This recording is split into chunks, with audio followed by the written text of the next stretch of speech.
Muy buenas tardes a todas y todos los que siguen este ciclo de la Escuela de Letras de Extremadura, de su programación complementaria, que, como sabemos, reúne, por un lado, novedades de la editora regional de Extremadura, como es el caso del libro que hoy presentamos, Cuaderno de Campo, de Adolfo Gómez Tomé, que nos acompaña, o también encuentros entre líneas con autores de la Asociación de Escritores, como ocurrirá el próximo jueves, a la misma hora, con el periodista y poeta y escritor Javier Rodríguez Marcos. Bien, pues como siempre empezamos con nuestro agradecimiento a UPEX, que nos permite realizar estas videoconferencias. Concretamente, además, queremos agradecer a nuestro técnico, a Rodrigo Barril, a la Escuela de Letras de Extremadura, que es una iniciativa verdaderamente singular, la posibilidad de desarrollar la capacidad expresiva y también de lectura de cada uno de los extremeños y extremeñas que quieran, vivan donde vivan, gracias a estos medios telemáticos. Queremos también agradecer al Plan de Fomento de la Lectura, que nos permite transmitir a través de su Facebook, y junto con todas y todos los que nos acompañan, a Adolfo Gómez Tomé, que es el escritor, el traductor y sobre todo el poeta que hoy nos acompaña. Hoy presentamos Cuaderno de Campo, este libro, y es el segundo libro de poesía que se presenta en este ciclo. Hace no mucho disfrutábamos de la presentación de Entorno Claro, de Carlos Medrano, y ahora estamos con Adolfo Gómez Tomé. He señalado no tanto por el género, que también, como sobre todo por la colección. La editora, que como todo el mundo sabe, la Editora Regional de Extremadura, pertenece a la Consejería de Cultura, Turismo y Deportes de la Junta de Extremadura, es decir, es una editorial pública y ya va camino de los 39 años acompañando a los extremeños y extremeñas y a todos los lectores en español en general, puesto que los libros se distribuyen por toda España, acompañando la vida cultural, o casi la historia cultural de Extremadura.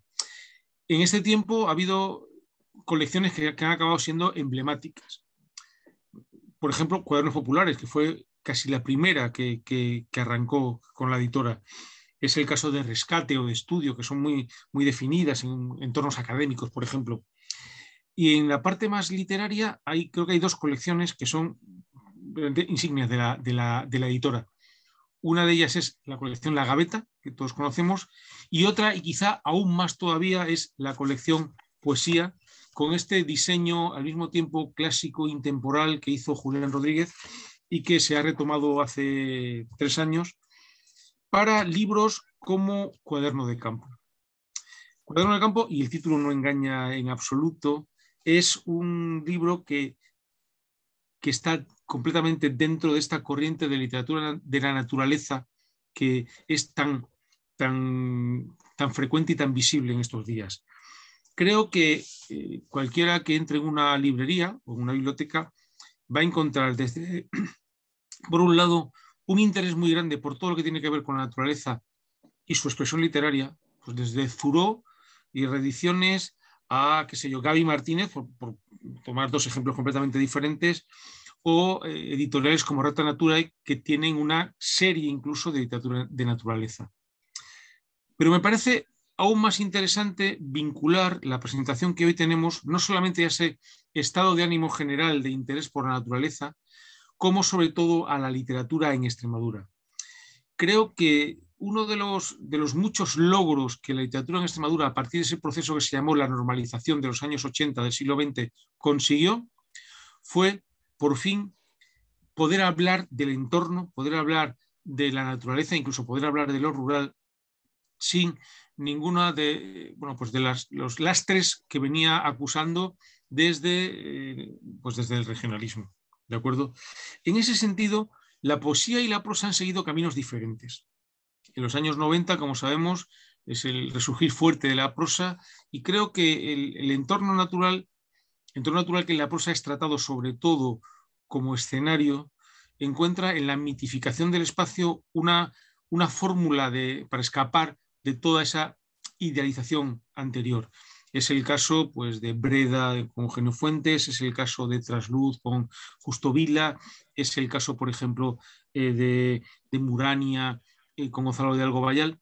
Y en el caso de la poesía, que nos importa más por el libro que hoy presentamos, creo que es muy importante recordar cómo hay un proceso de alguna manera de geometrización, de abstracción de la naturaleza, en el que está Álvaro Valverde, en el que está Ángel Campos, en el que está de una manera un poco más emocional Basilio Sánchez, y que llega hasta nuestros días. Incluso yo he citado antes Entorno Claro de Carlos Medrano. Carlos Medrano voluntariamente se inserta en esta tradición extremeña y tiene mucho que ver con esta fórmula contemporánea de lectura de la naturaleza, en su caso con haikus. O hace muy pocos días, en esa prosa muy lírica de Carmen Hernández Urbano, lo vimos con Polen. Y lo vemos hoy con Cuaderno de Campo. Cuaderno de Campo es un libro breve, tiene pues poco más de 50 páginas, y es al mismo tiempo un ejercicio no solamente ese cuaderno de campo de borrador de muchas impresiones, pero sobre todo, desde mi punto de vista, una crónica espiritual del paseo por la naturaleza, del descubrimiento de la naturaleza, y también, y es importante recogerlo, de la epifanía que permiten los elementos. El agua, la piedra, el viento, la luz, el sol, la oscuridad, son factores que están permanentemente presentes en esa especie de radiografía personal de ese paseante que es Adolfo Gómez Tomé en Cuaderno de Campo. Y creo que quien merece la pena que hable y que lea del libro es Adolfo, así que vamos a comenzar. Adolfo, muy buenas tardes. Buenas tardes. Voy a empezar leyendo un poema. El viejo gallinero en un rincón de la huerta. Los huevos morenos aún tibios en las manos nido de las niñas. La ternura de los dedos alentando la tersura de la cáscara. Los narcisos florecidos, aquellos traídos a hurtadillas de Escocia 20 años atrás, a los pies del muro de piedra inclinando sus cabezas amarillas dulcemente. Y dulcemente las manos envejecidas de mi padre ofreciéndomelos, llévatelos a casa, la fragancia remolinándose en las puntas de sus dedos. La ranita de San Antón abrazada, inmóvil, a la rama de bambú mecida imperceptiblemente por el vislumbre de la primavera. ¿De qué nos habla el pálpito de su piel verde, verde, verde sin paliativos? El viejo gallinero en el rincón de la huerta. He vuelto. He querido empezar con este poema, bueno, primero de todo encantado de estar aquí en esta Escuela de Letras conversando con Luis Sag y con todos vosotros. Digo que he querido empezar con este poema del viejo gallinero en un rincón de la huerta porque este libro, ninguno de los poemas que componen este libro en realidad fueron escritos en su momento para ser publicados, sino que hace 10 años que empezaron a ser escritos en un diario. Yo nunca había escrito poesía antes, siempre había escrito prosa, había publicado una novela, La gallina ciega, y luego posteriormente también en la editora regional Naufragios, y nunca me había atrevido a entrar en la poesía.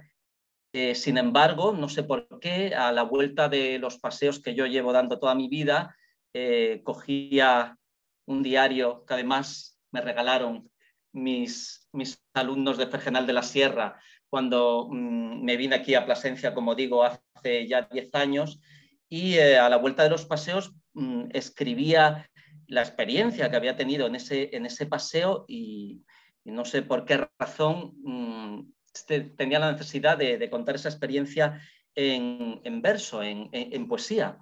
Entonces, al cabo de unos 8 años o así, ya casi acabado el volumen este del diario que me habían regalado, me di cuenta de que había casi todas las entradas que había en el diario se referían a los paseos, no hablaba de otra cosa de mi vida diaria, sino casi exclusivamente de los paseos, y empecé a ver que todos ellos están escritos en verso y que había la posibilidad de sacar un libro de ello. Entonces, este es el primer poema, el del viejo gallinero en un rincón de la huerta, que dice al final, como habéis escuchado, he vuelto a mis raíces, he vuelto a Mirabel, el pueblo en el que nací, que está aquí al lado de Plasencia, donde vivo, y aquí lo tengo escrito, se puede ver perfectamente, finales de febrero de 2012, Mirabel, la huerta, el viejo gallinero en un rincón de la huerta.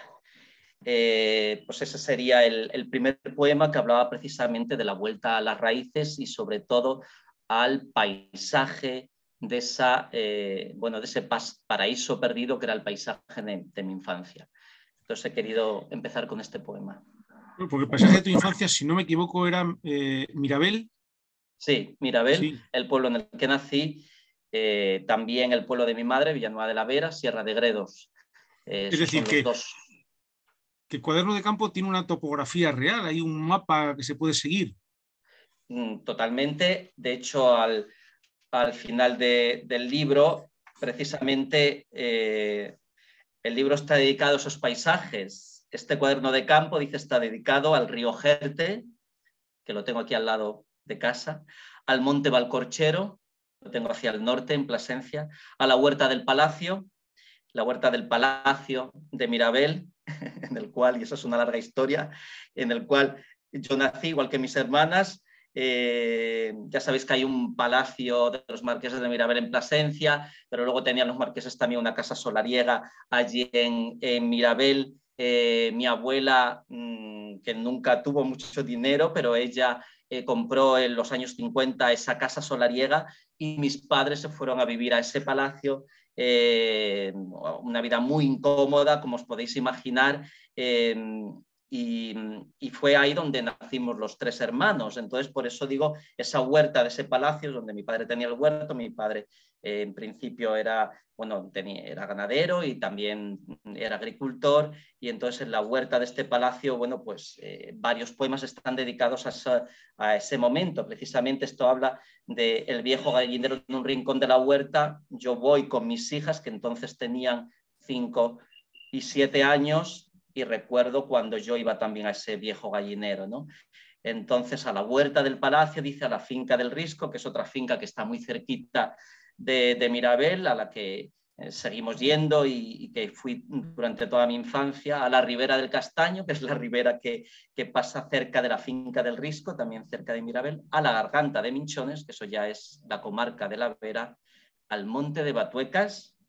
Está, como ya sabéis, entre el sur de la provincia de Salamanca, donde está el monasterio al que luego quizás hagamos alusión. Y finalmente dice, y a Babington.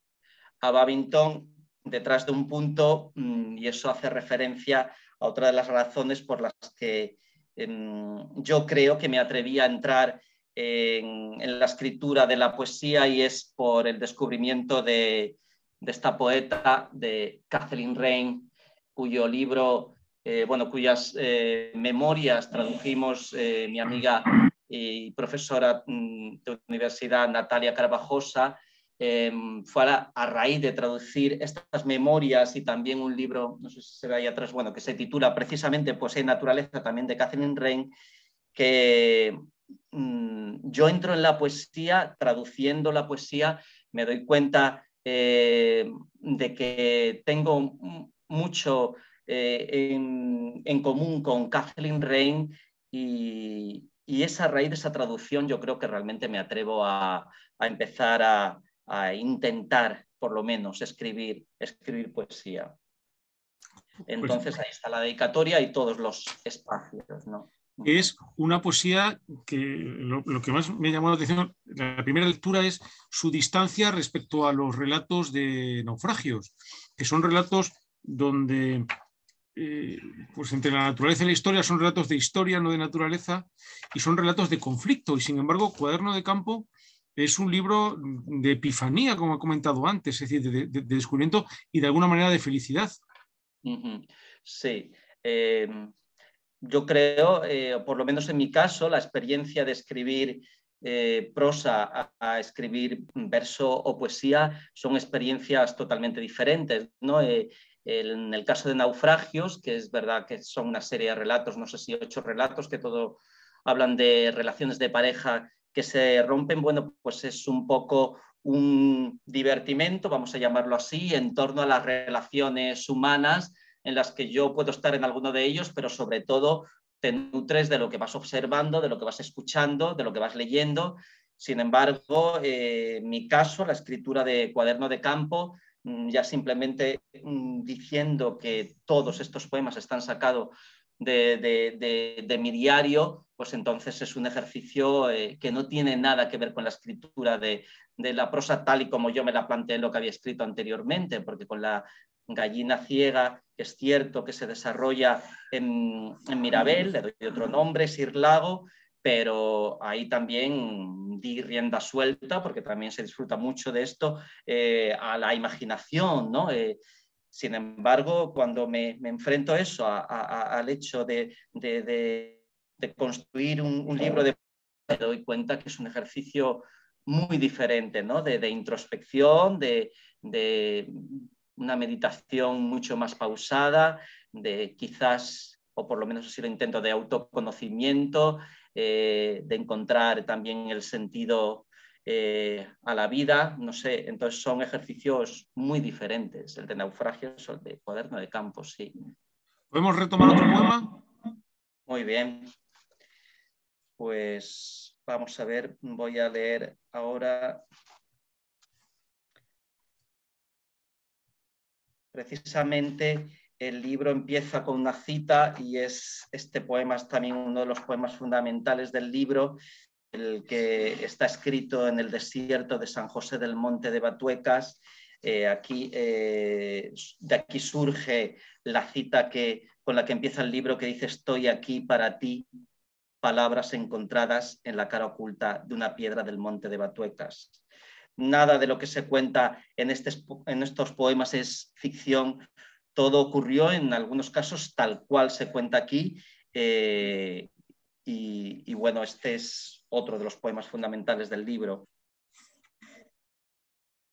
Tengo sed, late el monte, levanto piedras y en su cara oculta, esa que siembra palabras en la tierra, sorprendo arañas y salamanquesas que aguardan pacientes en sus nidos de oscuridad el descenso de la primavera. Camino. La luz azarosa del sol prende el color hasta el disparate. Me encuentro con las ruinas encendidas, beso el suelo, recito a voz en grito los consabidos versos. Veo corzos en manada mirándome de hito en hito. Late. Siento que todo el monte está vivo. Me olvido. Late. Y él queda siempre a la espera de otro sediento. Entonces, perdona, Luis, sí. No, te iba a preguntar por una de las dificultades que me parece que has resuelto muy bien en el libro es, por un lado, claro, dar una visión cromática de la naturaleza, es decir, una visión donde cada uno de los momentos que tú vives tengan su singularidad. Y por otro, y me resulta aún más complicado, y por eso quería preguntarte, por la dificultad de un libro tan sensitivo como es este, es decir, donde muchísimas emociones se trasladan siempre a través de los sentidos. Sí, desde luego, cuando uno sale a dar un paseo, eso es un festival de los sentidos, ¿no? Ahora mismo acaba de pasar por aquí una tormenta de granizo, aquí en Plasencia, se ha despejado ahora el cielo, está surgiendo una luz ahora de repente que no tenía que ver nada, no tiene que ver nada con la que había antes. Entonces, sinceramente, el tema de los paseos es algo que uno hace para zambullirse en todos esos sentidos. Es verdad que para mí es algo súper importante, porque me da la sensación que si alguno de los sentidos no los cultivo ya me estoy perdiendo algo. Hay poemas que hacen alusión a esto e intento, bueno, pues no solo... No es que lo intento, es que realmente son cosas que te van llegando. No solo te llega la luz, sino de repente los olores, increíble que te llega con cada momento, como por ejemplo ahora a tierra mojada, pero también el tacto, esa costumbre que yo creo que muchos tenemos, pero que a lo mejor no todo el mundo confiesa, bueno, pues de abrazar el árbol, esa sensación que tienes, ¿no? Cuando abrazas la corteza de un árbol, cuando tocas una piedra con el líquen, con el musgo. Por eso sí, estos paseos los doy casi siempre solo con la compañía de mi perrita, porque uno se encuentra haciendo cosas un poco a lo mejor extrañas, pero que van todas encaminadas a intentar disfrutar de eso que se te ofrece y de eso que surge a cada paso al máximo posible. Entonces, cuantos más sentidos utilices, pues más vas a ser capaz de disfrutar de eso. Me tomo todo esto como casi como una práctica de descubrimiento, y es increíble cómo es una suerte vivir además en un país en el que las estaciones estén tan marcadas, porque yo digo, si viviese a lo mejor en un país más cerca del Ecuador, con las estaciones no tan marcadas, para mí me gusta esa transición de una a otra estación, me gustan todas ellas por igual, porque creo que cada una tiene algo que comunicarte en el sentido sensorial que hablábamos antes, ¿no? Y sí que creo que hay que practicarlo, y yo me empeño cada día cuando me levanto por la mañana de decir, vamos a disfrutar de todo lo que se nos va ofreciendo a cada paso y que tantísimas veces pasa desapercibido. Sobre todo, bueno, pues porque en nuestros trabajos, en la vida que vivimos, está llena esta vida de zozobras y de preocupaciones y de momentos muy difíciles, y para mí es una auténtica terapia el tema del paseo. Y luego, pues cuando llegas y lo escribes, es como encontrar ya la otra dimensión. Son sensaciones que tú has tenido una experiencia, y luego a la hora de escribirlo, es poner en palabras esas sensaciones, te ayuda a profundizar un poco más en esa experiencia. Pero sí, el tema de la sensorialidad, bueno, pues como lo veo igual en San Juan de la Cruz, un poeta tan espiritual, sin embargo, cuando tú lees su cántico espiritual, que está, bueno, basado en el cantar de los cantares, ¿no? Es pura sensualidad, y es también una alusión a los sentidos directísima, y a través de ahí luego llegas ya a otra trascendencia o a otra inmanencia, ¿no? Yo cuento siempre esa anécdota de San Juan de la Cruz cuando estaba en el huerto de su monasterio, y sus hermanos lo veían oliendo un trozo de una ramita de romero, y a él se le caían las lágrimas, y le preguntaban que por qué lloraba, y él explicaba que era increíble cómo Dios había creado una cosa que a él le podía gustar tanto, ¿no? Y era ese aroma que desprende el romero, que cuando uno se concentra en todos estos sentidos, descubre ahí una dimensión que te transporta, ¿no? Y entonces, bueno, pues yo me lo tomo eso como una terapia y como una manera, pues sí, de profundizar y de ir un poquito quizás más allá y de disfrutar de la vida. Adolfo, tú estamos hablando de un libro que hemos comentado que es breve, son 50 páginas, y sin embargo tú lo has identificado como un diario de paseos, y los diarios son por naturaleza como esos países que no tienen fronteras naturales, donde establecemos pues, que según los meses o los años acaba un diario y empieza otro, y que en realidad es un continuo. Me preguntaba si este libro ha concentrado muchos textos, tú has descartado mucho, o el diario era así, tal cual. Pues mira, Luis, estoy viendo aquí, ya te digo que son 10 años de diario en este único tomo. Tendrá unas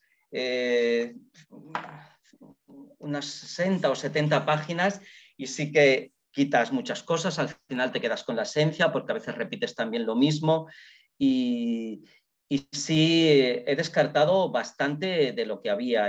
Solamente me he centrado porque he intentado seguir una línea y no repetir. Y luego sí que es cierto esta mañana me preguntaban, porque he tenido precisamente una conversación con los alumnos allí en el instituto, en Radio Edu, y me preguntaban si a la hora de escribir los poemas, si era de los que corregía muchísimo y descartaba y tal, con esa cosa obsesiva de la palabra exacta, a lo mejor Juan Ramoniana, y mi proceso de escritura, si me preguntas también un poquito por eso, es muy lento y creo que siempre he sido así, incluso cuando escribía prosa, a lo mejor pues en unas 5 horas puedo, hay días que a lo mejor solamente escribo 5 o 10 versos, otros días a lo mejor un poquito más, pero es cierto que una vez que lo tengo, luego ya no suelo corregirlo en exceso, ¿no? Yo sé que hay muchos poetas y escritores que vuelven y vuelven.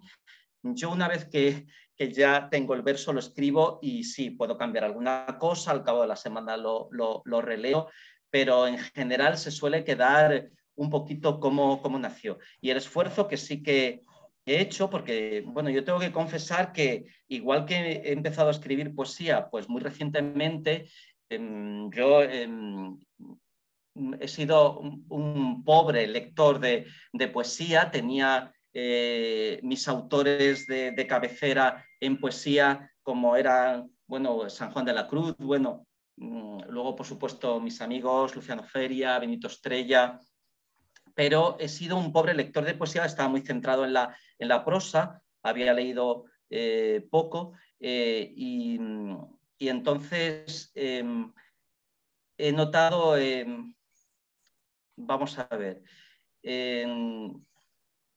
no sé lo que quería decir. Bueno, simplemente que sí, en esa pobreza a la hora de leer los poemas, luego a la hora de escribirlo también me ha costado bastante, pero ha sido una transición difícil, llena de inseguridades y tal. Entonces, es que no sé muy bien lo que te estaba diciendo, Luis. Era al hilo de tu biografía lectora, casi, sí. Sí, efectivamente. Sí, estaba hablando de esto, del esfuerzo que he hecho por hacer que fuese una poesía lo más clara posible, lo más transparente posible, por esa dificultad que yo había tenido en algunas ocasiones a la hora de leer poesía. Entonces me preguntaban los alumnos que era a lo que iba y ese esfuerzo sí lo he hecho de intentar, bueno, pues hacer una poesía lo más transparente, clara y entendible posible. ¿De acuerdo? No sé si lo he conseguido, pero desde luego será mi principal objetivo. Por esa dificultad que yo he tenido a la hora, sobre todo, de leer alguna poesía de poetas actuales y tal. Entonces, bueno, pues es un campo en el que estoy entrando ahora y a ver cómo me va. ¿Podemos leer otro poema? Muy bien. Vamos a ver, voy a leer este otro poema que le gusta especialmente a Alma. Asciendo con mi padre al prado de los corderos, vacío a estas alturas del invierno. Agotados, aspiramos el perfume que brota del manantial del tiempo. A nuestros pies, un hilo de agua enhebra silencioso las hojas de hierba reverdecida. Al incorporarnos, miramos con extrañeza las manos cubiertas de barro, como si se nos hubiera dado por un instante el don de la creación.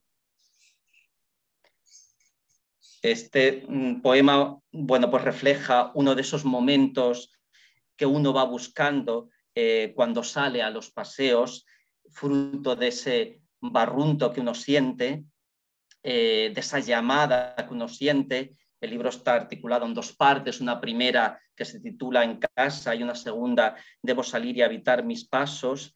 Entonces, en estos 2 versos, a nuestros pies un hilo de agua enhebra silencioso las hojas de hierba reverdecida, pues es uno de esos momentos que uno no sabe de dónde ha llegado y de repente, bueno, pues dice, ¿he creado yo esto o ha venido de alguna parte? Por eso digo también al final como si se nos hubiera dado por un instante el don de la creación, ¿no? Luego a través de la escritura es como esta sensación tan difícil de poner en palabras, pues intentas hacerlo a través de la escritura del poema, ¿no? Ese segundo paso posterior al paseo. Fenomenal. Tú has recordado antes cuánto te ha influido la lectura y la traducción de Catherine Rain, y en tu biografía intelectual tiene también mucho peso otras traducciones, incluso la de Louise Gluck, la premio Nobel. ¿Esa escuela de traducción se refleja en el libro, en tu escritura? Sin duda alguna, bueno, Louise Gluck, el poema que traduje también tiene que ver con la naturaleza, en concreto con una flor, y sin duda alguna. Pero lo que está clarísimo, como he dicho antes, fue el hecho de descubrir a Kathleen Rain, acercarme a su poesía, leerla, entenderla, que ya he dicho que en otros momentos había tenido dificultades para entender otro tipo de poesía, y de repente sentir esa cercanía con ella. Desde luego que esto ha sido clave en toda mi trayectoria. Luego de repente te pones a traducir, era lo primero que traducía yo de esta manera, que luego se publicó. El libro es una antología de poesía que se llama Poesía y Naturaleza. Te pones a traducir eso y te das cuenta, es un ejercicio que yo, si tenéis la oportunidad, recomiendo el tema de la traducción. Es una manera como de reescribir aquello. Se suele decir que traductore, traditore, ¿no? El que traduce siempre va a traicionar. Entonces, en cierto modo, lo que hacemos son versiones, ¿verdad?, de lo que hay ahí, y es una reescritura de lo que tú estás interpretando, sobre todo cuando traduces poesía. Entonces es cierto que a raíz de traducir a Kathleen Rain, y yo animo de verdad a la lectura de sus autobiografías y de sus memorias, Adiós Prados Felices, publicada en Renacimiento, me di cuenta de la importancia o de la manera que uno podía contar esas experiencias que uno tiene en la naturaleza, ¿de acuerdo? Entonces, sin duda alguna, ella, de hecho, esta mujer, esta poeta, me acompaña casi diariamente en todos los paseos que doy, porque en cierto modo creo que he aprendido a mirar un poco a través de sus ojos. Y es verdad que tengo una mirada muy reiniana, ¿no? Se podría decir, y ella, bueno, pues si me pongo a pensar en las mujeres más importantes de mi vida, sin duda ella va a ser una de las personas más importantes, porque realmente me cambió la mirada y la percepción de muchas cosas, ¿no? Ella era bióloga, estudió en Oxford y era bióloga, y en algún momento de sus memorias contaba una cosa que a mí siempre me llamó mucho la atención, y es que ella decía que veía más poesía mirando a través del microscopio y viendo esas maravillas de ese microcosmos que hay ahí a través del microscopio, que en todas las tertulias que ella tenía con los poetas de Oxford, ¿no? Entonces a mí eso me impactó un poco, ¿no? Porque a veces es cierto que la poesía que a mí me gusta es una poesía que está quizá un poco alejada de la intelectualidad o de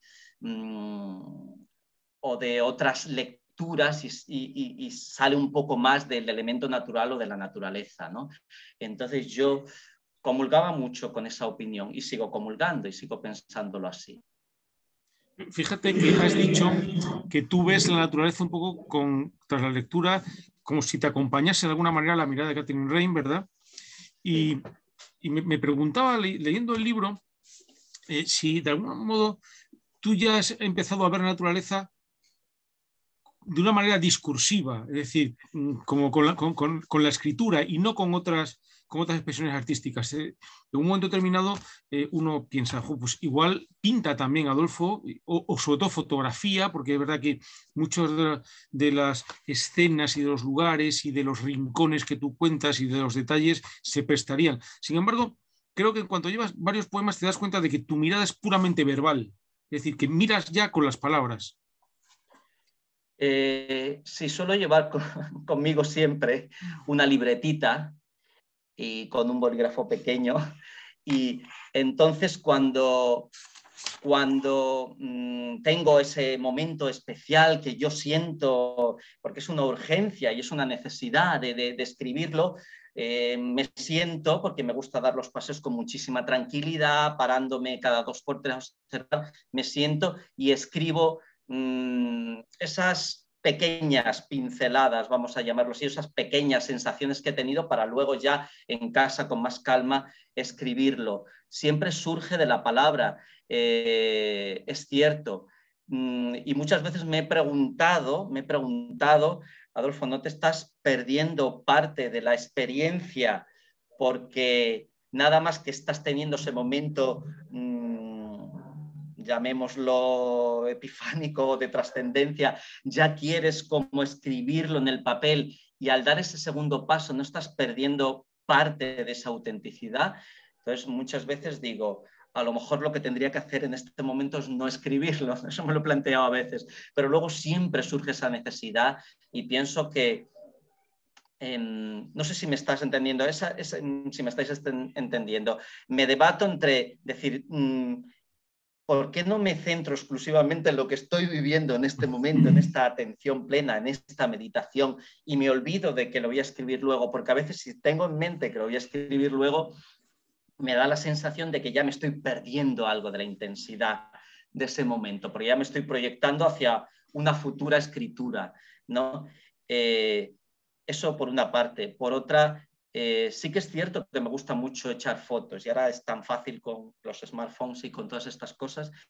Y como comentaba también en la presentación en Plasencia, hecho a menudo fotos porque una de mis obsesiones es llamar a las cosas por su nombre.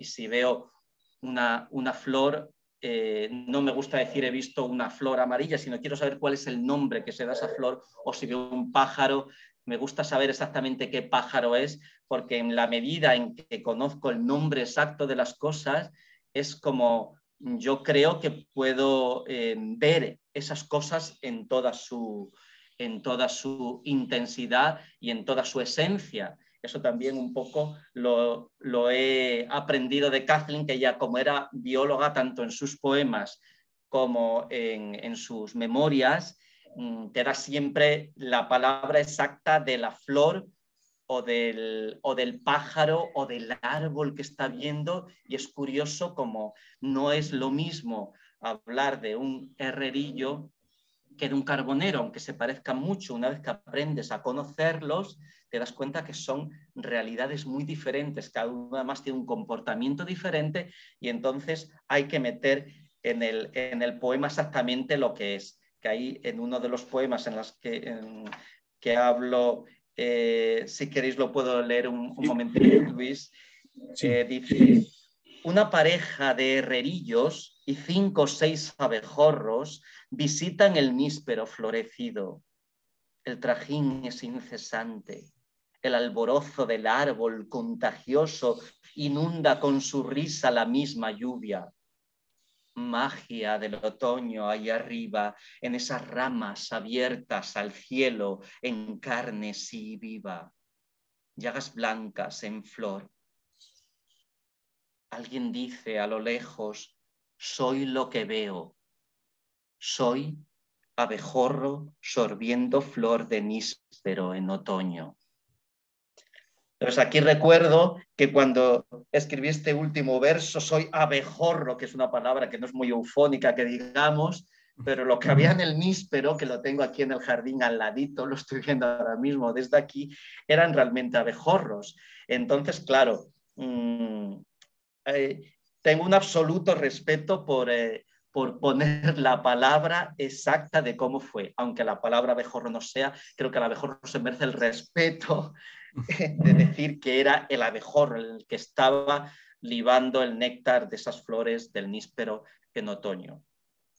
Y me acuerdo que también que digo una pareja de herrerillos, ahí pregunté a mi amigo Manuel Curiel y me confirmó que era herrerillos, que es un pájaro, por ejemplo, que no se ve con tanta facilidad como el carbonero, aunque son muy parecidos.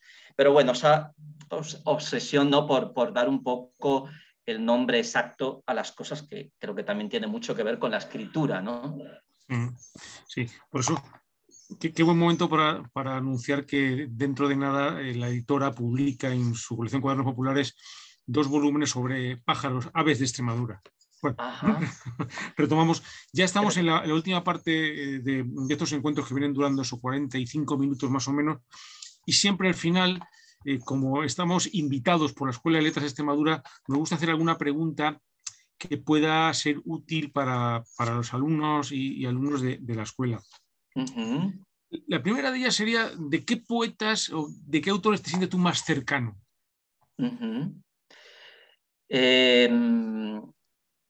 Ya hemos hablado mucho de Kathleen Rain, eso sin duda alguna. Otro poeta al que también he hecho ya alusión y al que leo constantemente, y cada vez que leo ese poema encuentro algo nuevo, no sé, lo puedo haber leído unas 100 veces, es el Cántico Espiritual de San Juan de la Cruz, que aparece en absolutamente casi todo lo que escribo de una u otra manera, porque pienso que en ese poema está dicho casi todo, y después ya de ese poema ya no sé qué más podemos decir.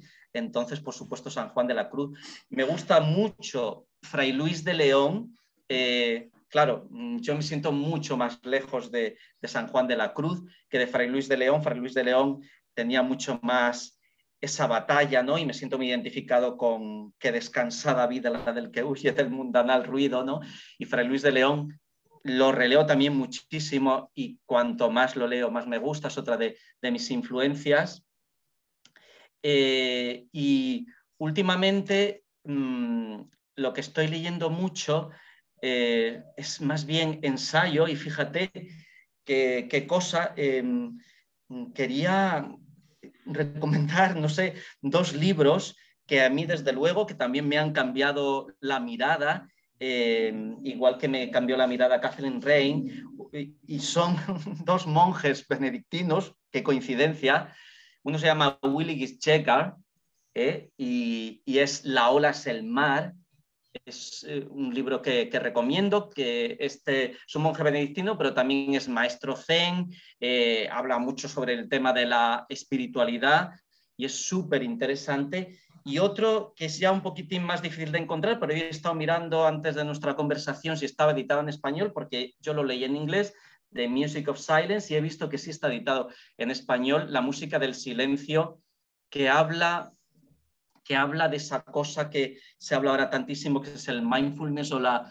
No me gusta el anglicismo, me gusta más hablar de la atención plena, y este libro que también desde que lo leí, lo he releído varias veces, habla, es un poco, recorre todas las horas y las oraciones que tienen en los monasterios los monjes y tal, y cómo hay que estar en cada momento viviendo ese momento, ¿no? Con esa atención plena. Me gusta también recordar un monje budista al que le estaba un periodista americano haciendo una entrevista, y le preguntó al monje budista que cuál era el momento esencial de su vida, aquel momento en el que había habido, bueno, si tuviera que coger un momento en su vida, ¿cuál sería el que él escogería como un momento fundamental? Y le dijo: este momento en el que estoy hablando contigo, ¿no? Es lo único que tenemos, el presente. Bueno, pues estas 2 son Willigis Chegar y La música del silencio de David Stendhal Rast. Son 2 lecturas que me han influido muchísimo. Y a la hora de escribir la poesía, bueno, este primer libro de poemas, Cuaderno de Campo, también me ayudó mucho un libro de Vicente Aya, que se llama Aware, que Aware es una palabra japonesa que quiere decir emoción, y es un libro que es, bueno, una iniciación al haiku japonés. Aprendí mucho también con este libro de la necesidad de reducir al máximo lo que uno escribe, ¿no? De buscar la esencialidad de lo que uno escribe. Y este libro también lo recomiendo, súper interesante. Habla del aware, eso que uno, el haiku, más que un género literario, es una filosofía, una forma de vida, ¿no? Y dice que más allá del 5-7-5 que se suele decir, lo fundamental para escribir un haiku es que hayas tenido esa emoción verdadera que te lleva luego a escribirlo, ¿no? Entonces, esta es otra de las lecturas que realmente es clave para luego la escritura de Cuaderno de Campo. Pues creo que antes de despedirnos, Adolfo, merece la pena un poema más. Vale, muy bien. Vamos a ver.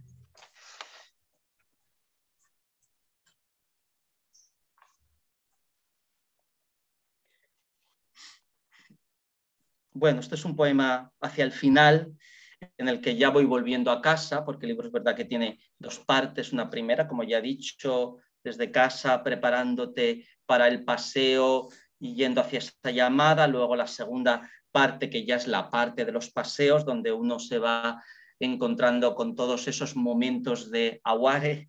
Y este poema es ya cuando ya decido volver a casa, después de toda esta experiencia, de este viaje hacia la naturaleza, y también un viaje saliendo de mí mismo y de los problemas que nos asedian, ¿no? Y dice así: cuando descubro una hoguera humeante escondida entre los árboles de algún bosque, allá donde la mirada casi se pierde, deshecha en deseo, me dan ganas de dejarlo todo, adentrarme en la espesura, así con la palidez en el rostro, y acercarme hasta el hombre del fuego, dar los buenos días, sentarme a su lado sobre el tronco derruido, conversar serenamente sobre esto y aquello, y esperar, paciente, sin prisa alguna por volver a que la lumbre haga su labor. Las últimas brasas, el agonizante rescoldo de lo poco que me queda por decir. Cuando descubro una hoguera humeante escondida entre los árboles de algún bosque, contemplo un instante el humo ceniciento perdiéndose en los cielos. Envidio si acaso el privilegio de su altura y regreso a casa obediente a mis propios pasos.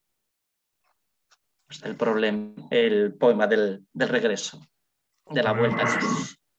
Fenomenal, Adolfo. Pues la verdad es que con este regreso, con esta vuelta, la verdad es que aquellos que estuvimos acompañándote en la presentación de Presencia hemos tenido las mismas emociones y el mismo placer de escucharte leer los poemas y además comentar el libro. Así que te estamos muy, muy agradecidos.